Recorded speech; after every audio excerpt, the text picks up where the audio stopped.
大家好，我是阿胖，今天用生菜来分享一个非常简单的美食。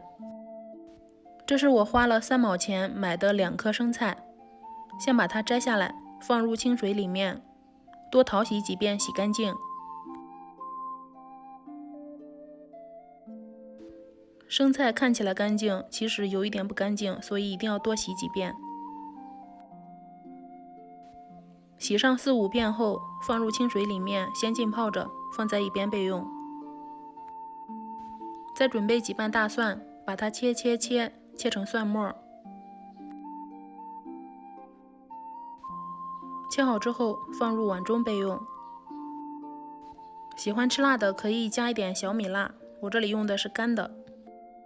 水烧开，加入1勺食用盐和少许食用油，把泡好的生菜捞出来。水开下进去，烫上1、2、3、4、5、6、7、8、9、10秒就行了，千万不要烫时间太长。然后控水捞出。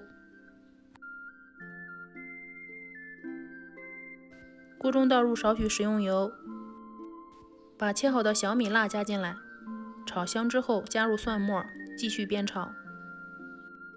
炒出蒜香味，加入1勺蚝油。接下来再加入2勺清水，炒到蚝油和清水完全融合，鼓起泡泡就可以了。把料汁浇在生菜上面。这样做的生菜吃起来特别的开胃下饭，一点都不油腻。夏天的话应该多吃一点，老人孩子也适合，而且做法简单。